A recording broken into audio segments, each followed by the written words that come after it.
I mean, a little bit of a context here. We're still talking. This was like a fourth way idea, Gurdjieff and Ouspensky, and that was considered to be the main practice and the most important idea. And everything depends on that.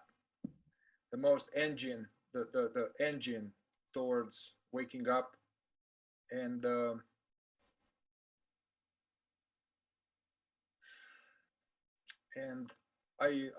when I was young, really young, I was reading these books, and somehow I was hungry for, I wanted a method. I wanted something. Hey, give me something. And I'll do that. And so I saw the value of practicing something, and somehow I was on board with this, and I followed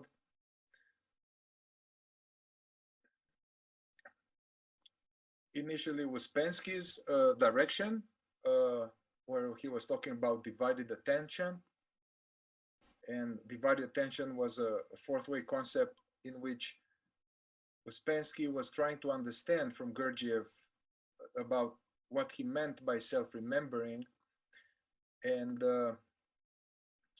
Ouspensky tried to figure out for himself how to make it practical, and he came up with this, that self-remembering has something to do with having in sleep, the attention is constantly identified with something. All the attention, it goes somewhere only, like either in the state of daydreaming, the attention is lost in the daydreaming, and actually there's not much attention at all, but we are somehow the awareness is seemingly lost in the stream of thoughts. Also, when we are triggered or we have an emotion, the attention goes there. So as identified, like I am this emotion, I am this belief. So Ouspensky was talking about that as a practical way to, it's a way to not lose oneself in the content of our experience, to practice this so-called divided attention, which meant to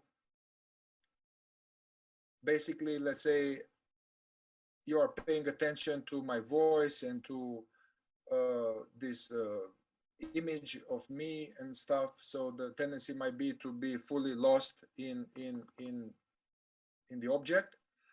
And he was saying to have like an arrow with a double arrow. Part of the attention goes towards the listener, and part of the attention goes towards oneself. Mm-hmm. So I am aware of myself as well as the tree, or as well as the listener. I'm aware of myself. So in this way, I'm not fully lost in the image or in the emotion. And then, yeah, and although Ouspensky was saying that, hey, this is not actual true self-remembering. True self-remembering is a state of consciousness, is not a practice, is a state of being. But that was something to do, something to practice in order to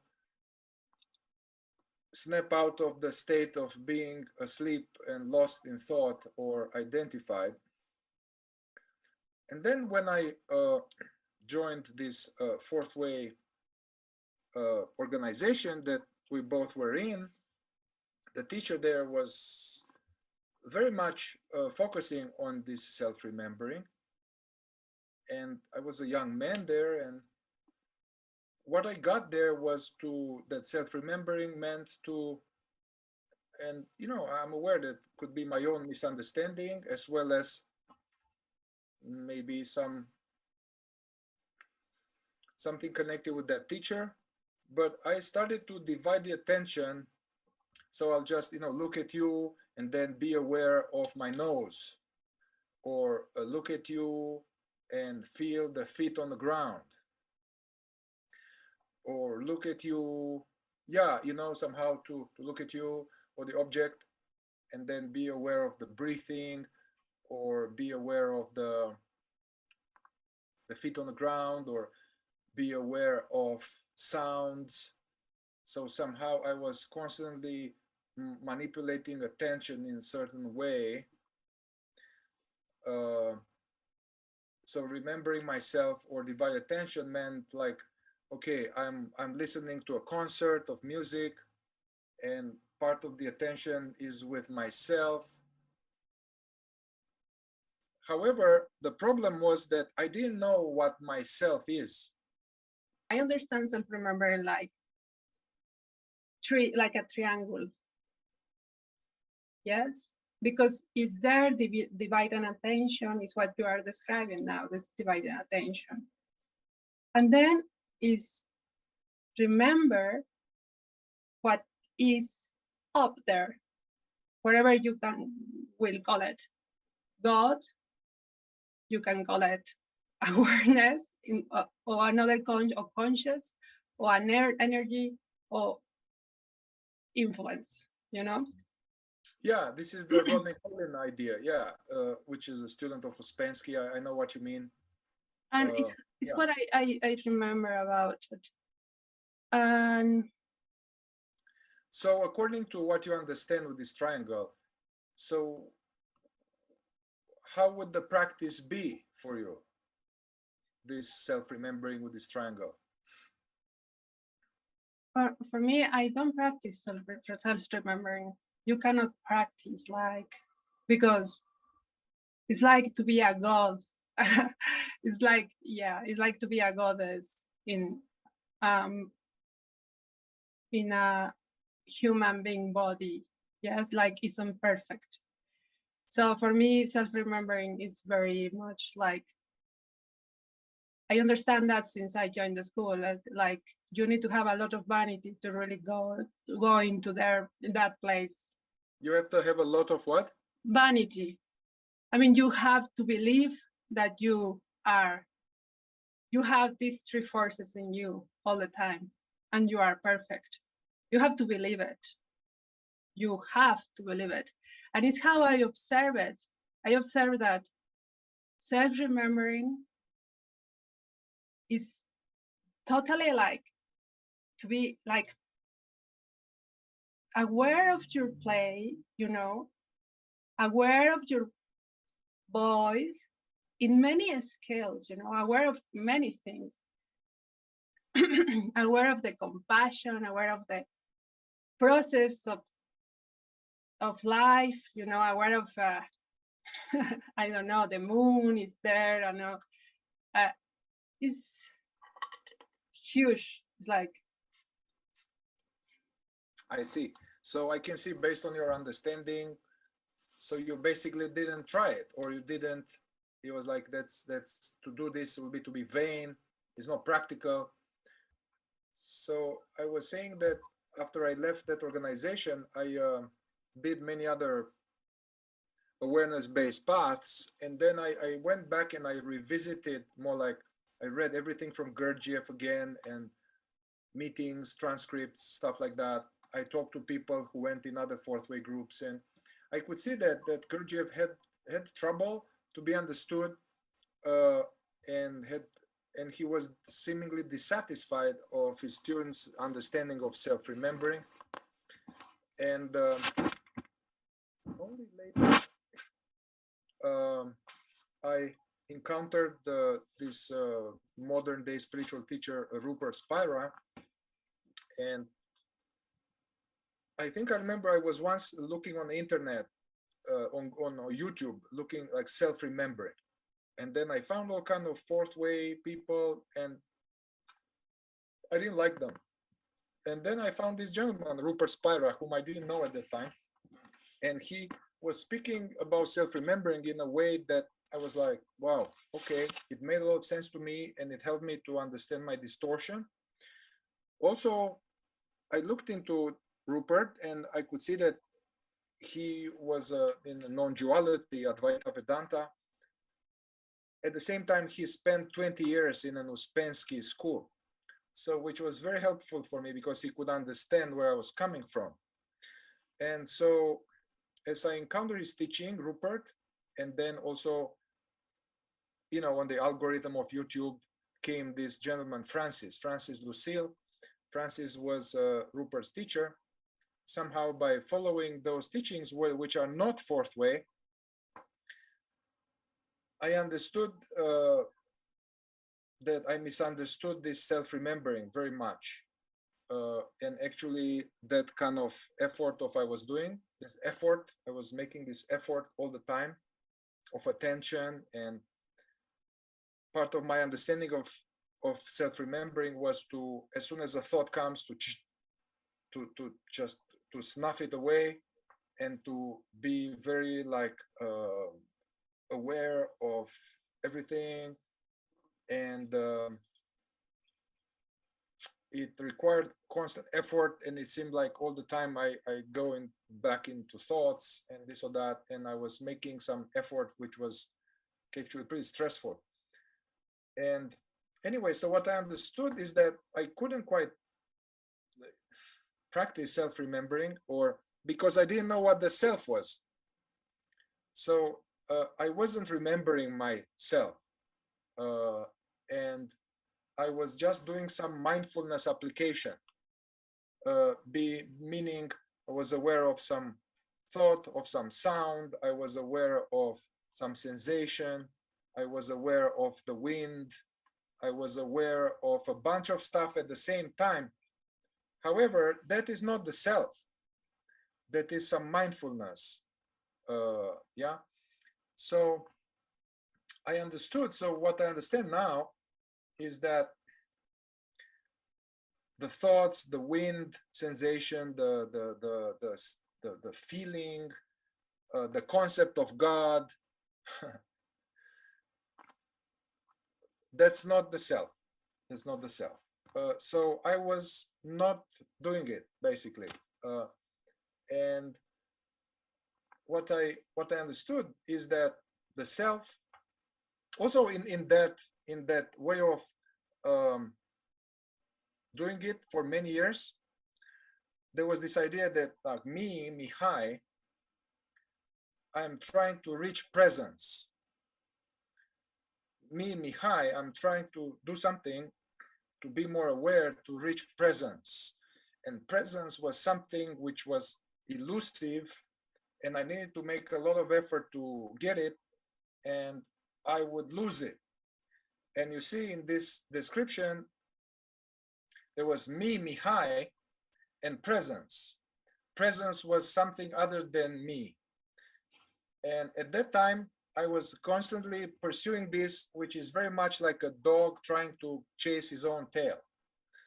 And I wasn't investigating this me. Me, who is this me that is trying to reach the presence, which is the real me?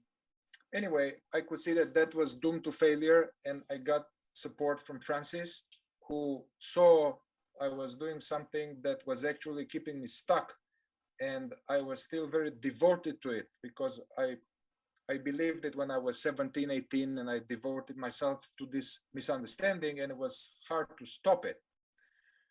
But what I understood, that self or presence or awareness or consciousness, these are all synonymous, and they refer to something, is that which is aware right now. That which is aware right now, that which is hearing and seeing this image, that is presence. Presence is already here. Presence is that which perceives, and presence is that in which the thoughts appear. And so presence is what we are all the time, even if we are not aware of it, and even if we believe to be, I'm not good enough, or I'm the body, or I'm Mihai, I'm Romanian, I'm Mexican. So, and what I was doing, like I was trying to stretch my attention to go somewhere hoping to find something there, which is the self. But I understood that the self is in the opposite direction, is that my attention was coming out of the self. I think Rumi or St. Francis has this quote like, what you are looking for is what is looking. What we are looking for is that which is looking. So I could see that all my attempts where I was going away from myself, and I had no idea what that was. And so it's hard to do self-remembering, to remember oneself if one doesn't know what that is, at least some glimpses. So for some other spiritual work, it helped me to understand better what Gurdjieff meant by self-remembering. And so basically to be aware of one's sense of presence, which is already here. A sense of isness. The tricky part is that this presence is invisible in its formless. You cannot pinpoint it, like, you know, you can pinpoint a color, you can pinpoint a sensation, you can pinpoint like a shape, a feeling, a thought. It's like, oh yeah, this is it. That is an object. You can pinpoint it, has a beginning and an end. Sensation comes and goes. A feeling comes and goes, an image comes and goes, a sound comes and goes. But there is that which is aware of sounds, that which is aware of feeling, which is already here, is not something special. The problem with it is that it is invisible. So it's almost trying to be aware of the invisible man. It's invisible, it's not an object. So that's the bad news. The good news is that we are it. We are always, we are this presence. So for doing that methodology, like some type of self-inquiry, using the question, or anyway, through all kind of methodology, I got glimpses of like, oh, wow, it's not just thoughts and feelings here. There is this, you know, we are using words. It's hard to put this into words, but we can try. All the thoughts, they appear in something, the sensation, your next question that you're going to ask me pops out into something that is awake and intelligent and alive. Yeah. So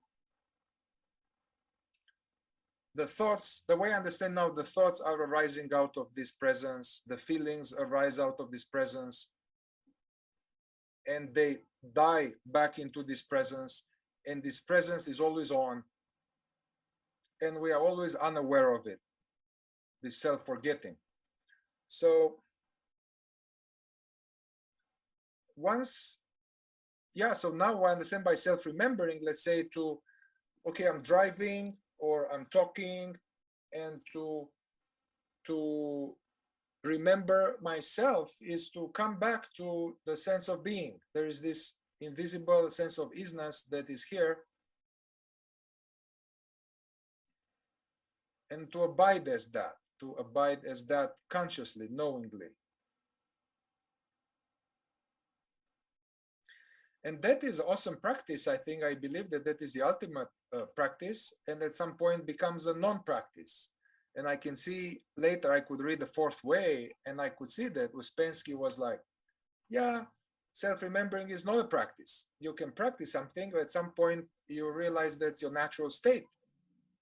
And that was always there all along.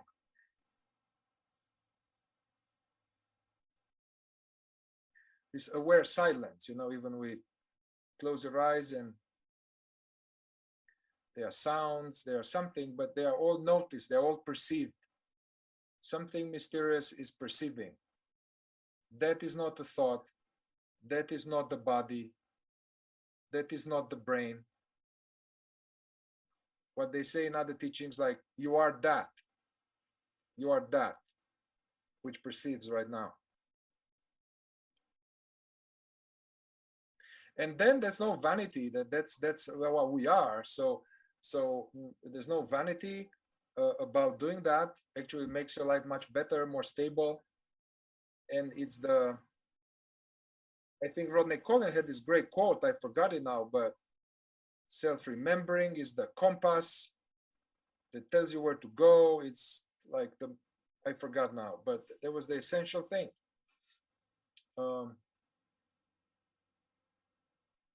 Now, what I also misunderstood when I was in that fourth way and in that fourth way tradition, in that organization, and something that also is not spoken about in the fourth way books, which are fragments. They are fragments from an unknown teaching. That's what Ouspensky called it.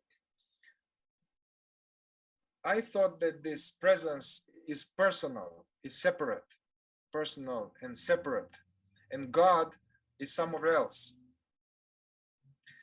However, in this self-remembering about the self in this non-duality teaching, Hindu teaching, Advaita Vedanta, we talked last time, Atman is the self and Brahman is the absolute. They say in Bhagavad Gita that, hey, understand that Atman is Brahman. So this presence, which is hearing these words right now and is understanding, that is God. Like we are in God, as God. And it's not vanity. And the thing, that thing that God is out there, that's this kind of distorted Christian misunderstanding. And Jesus himself was saying, I am the Father are one, which is Atman is Brahman. It wasn't I, Jesus. Also, we're saying kingdom of heaven is not somewhere else, somewhere. It's within your heart, you know. It's within consciousness. It is consciousness.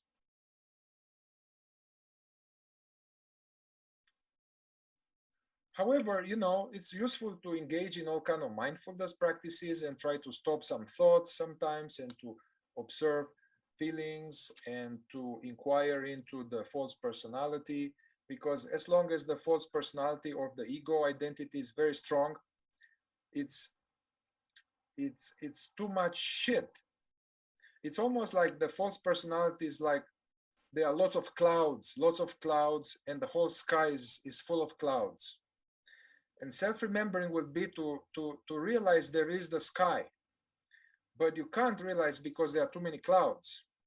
So by doing some processing work or some type of work, some clouds dispel and you see the sky.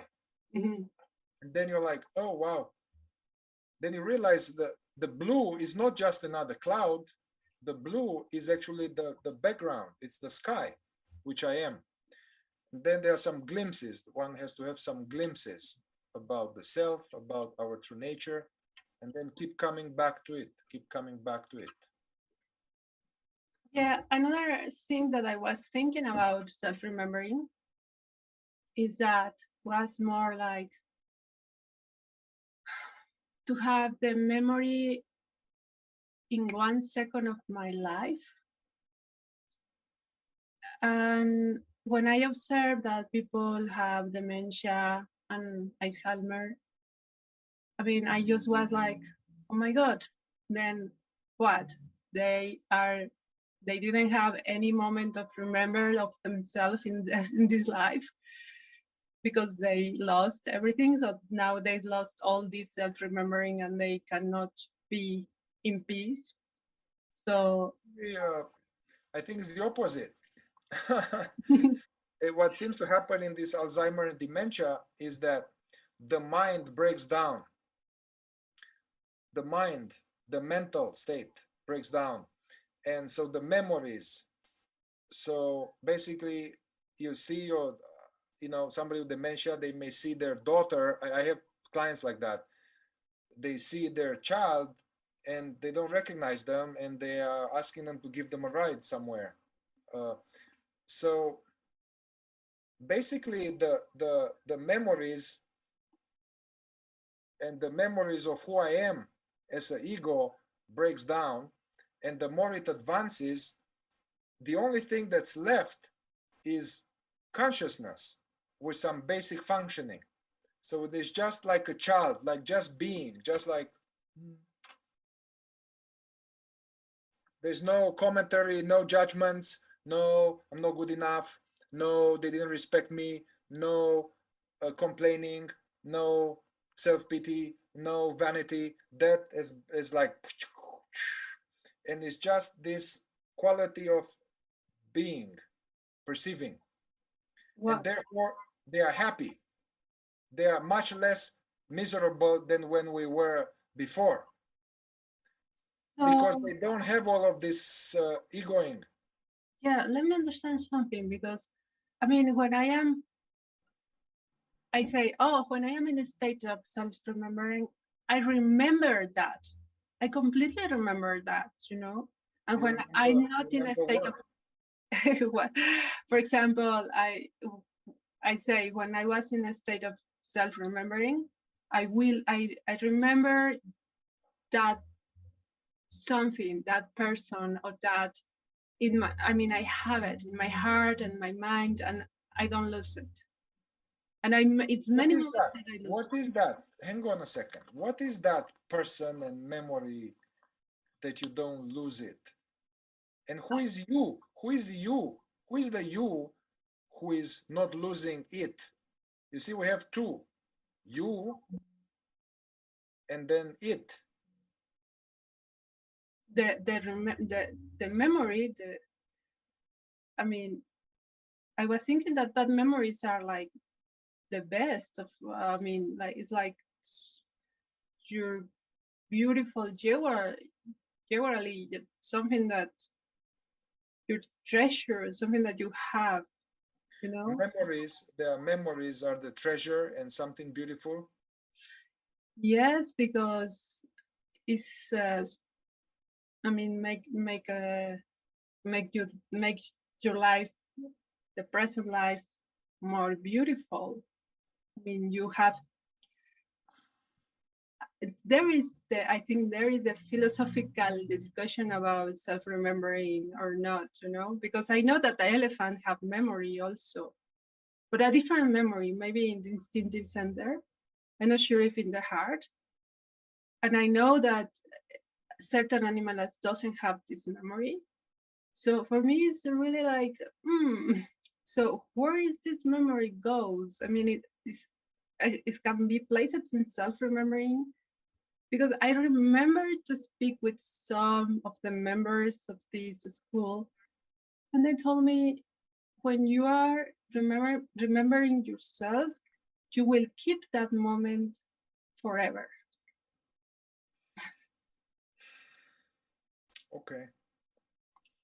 Well, for me, yeah, I like to philosophize with you in here, but I also want to bring it down experientially, very practical. For me, memory, okay, so memory, let's say my partner or my ex-partner,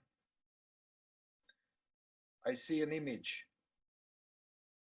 Or my grandmother, who I love dearly, she raised me, she was full of love. I see memory is an image. It's an image. May have a feeling in it, maybe a quality, emotional quality. I don't know. I had some accident, motorcycle accident some years ago. I can bring up image of trying to avoid that car and I hit it. Um, Memory of some time when I got into trouble when I was a kid. I did some bad stuff and I have this image. Yes. Yeah. Mm-hmm. So to me, memory is image. Image is thought. These are thoughts. Image, memory is thought. It's mind. It's not the self. That's not consciousness.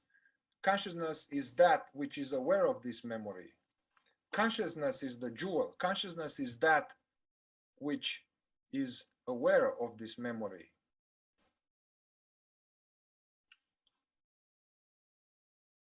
Beautiful, thank you. Yes, that is good.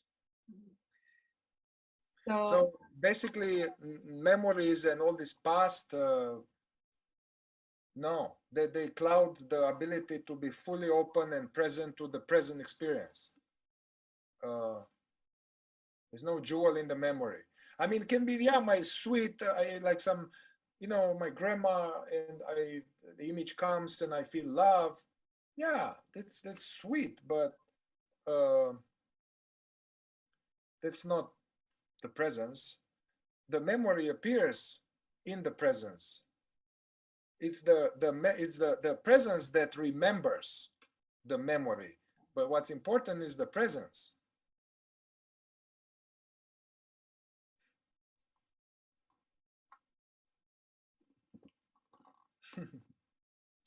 Also, they say in these teachings, the mind cannot figure this out. the mind thought cannot find presence. It's like, let's say you imagine a movie and there is a character in the movie, Gina.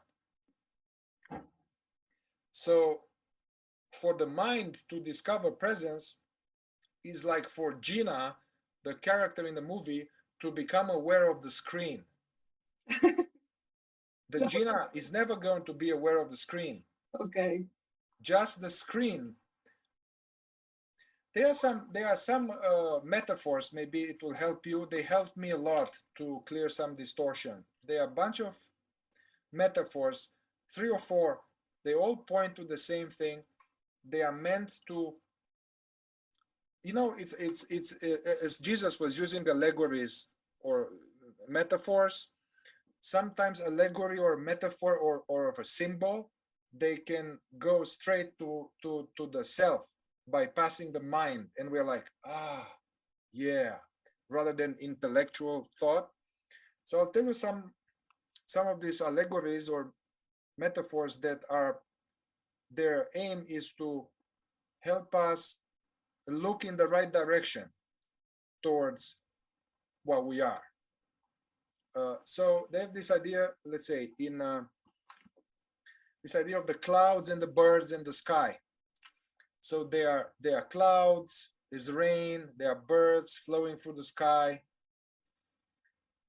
However, the clouds, they never affect the sky. No matter how bad weather it is, the sky is not scratched by it. Also, the clouds appear into the sky and they are made of the sky. So in this metaphor, the sky is what we are, is that which is aware. Mm-hmm. But imagine that the sky is aware. So the sky is aware of the clouds and of itself. Another metaphor is like you imagine the space in the room. There's this room, we are in your room there, my room here, and there are many objects. There are many objects, furniture, pictures, and all of that. But they all appear in this space. You can destroy the space, you can destroy the furniture, it can all go, but the space remains. The space was always there all along. Imagine now that this space in this room, the space is conscious. The space is conscious. Yes, consciousness of everything that appears in it. Okay. And so, and consciousness is like the space that is conscious, you know. Another metaphor is like they're like the, in Zen, that there's like the, which that's what I was trying to do when I was in the fourth way organization there. Like there is like a water and there are some fishes going through and all of that. And me as Mihai, not knowing myself, I was looking at all these fishes and doing some practices, hoping that the ultimate fish will come, presence fish will come, like a wonderful fish. If I make a lot of effort, and do mindfulness enough, I will catch this wonderful fish, the special golden magical fish, which is my true self. However, the true self is the water, which is aware, the aware water in which all the fishes come and go. It's a metaphor with the movie and the screen. Yes.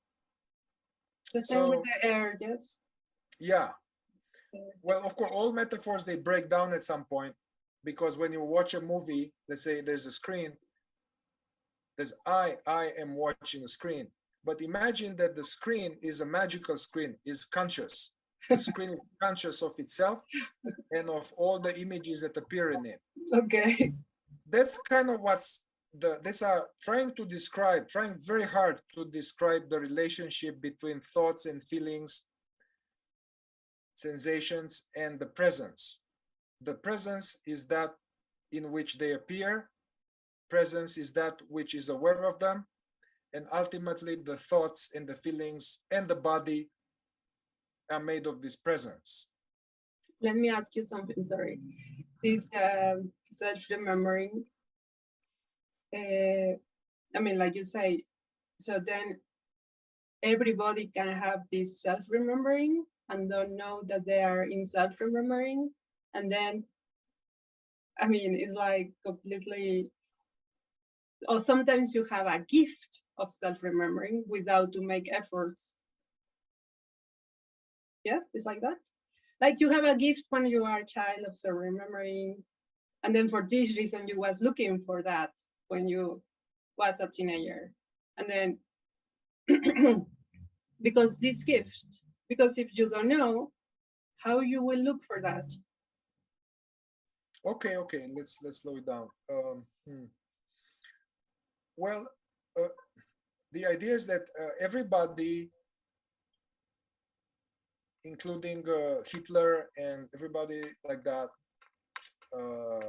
contemporary people on these lines, I'm not going to it now, but everybody is this presence. Everybody has and is the self.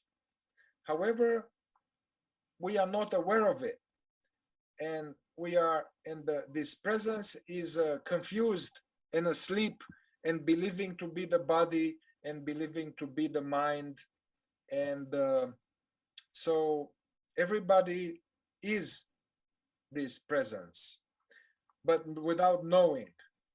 People on a spiritual path, they are trying to discover what we are and to have glimpses of it, and then to remember it, to be it knowingly. And that's the difference. So self-remembering is like to know thyself?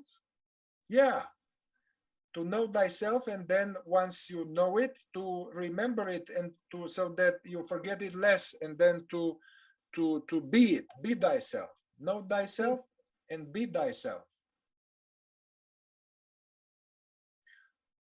It's basically for presence to discover itself. And what I was doing in the fourth way, I was aware of thoughts and feelings. Yeah. Okay, so then to know thyself is also, I mean, you know that presence, but also is to know your body, is to know your features and to know where are you in this play that you are, no? So there is where you is coming the somatic work, or all these kind of things, and the features and body types and whatever. Yes. Yeah. Let's stay a little bit with this, with know thyself, because they know yourself. You know, Socrates was supposed to be the wisest man at his time, and he said that the wisest thing, like know thyself, know yourself. Now there are two levels to this, and it's usually we start with the lower level, to know my ego, to know the false self. Knowing thyself implies to know the false self, meaning all my deficiency story, I'm not good enough, I'm better than you, nobody loves me, pattern of being, look at me, or trying to avoid conflict. So knowing the false personality, the false identities, the deficiency stories, all the human personal stuff, feelings, sensations. So that's important, because if we are not aware of those, we are those, we identify with those, and then end of the story. The idea is to, that's the lower level of know thyself, is to know, as they said in the fourth way, to have the right division between I and Ouspensky, between I and Mihai, to know Mihai very well, all the lies and the contradictions and the various tendencies. And the higher level of know thyself is to know the knower, to know the one that is aware of this stuff. Awareness becomes aware of its own existence. And usually it's hard to go into the second level, because the first level is all the clouds are there, so we have to do that stuff. At the same time, if we don't go to the next level, then we are just staying at this level, and we miss what we are. Exactly. And as far as the child, I don't know. I mean, the reason why some people start seeking, I don't know. They say that this like from past lifetimes. Let's say if I were a monk in many lifetimes trying to reach God or enlightenment, now in this lifetime, that activates and starts seeking again. Other people say, well, because it's suffering and trying to seek a way out of suffering. I don't know. Maybe that was that in my case. I don't know. I'm not very strong in past lifetimes. But I do remember I was a little kid and playing tennis. I was like 9 or 10. I was just playing tennis, seriously, competition. And I remember that I was playing tennis, and suddenly it was like a different state, which was like almost annoying, because it was like, what's happening on? What was happening, I remember clearly, I was playing tennis, but it was this feeling of that I'm aware of this body playing, this is happening by itself. And there was this, some kind, almost like self-awareness kicked in, like aware of being. Yes, almost like that say Plato's, you are a puppet, so a marionette. So someone is directing these marionettes over there. Yes, Yeah, and you're like, yes, like I wasn't aware that somebody was directing marionette. I was aware that this is happening. And instead of being focused, there was this, I don't have thoughts when you're 9 like that, but I think that there was some kind of, it's called third state, like the consciousness turned on in a way that was aware of itself. And there was weird. And I remember that I was like, what's going on? Like, I'm trying to shake it off, and like, it keep going on for some time. But I hear from other people too, this happens. Yeah. okay. All right. Ciao, ciao. Thank you.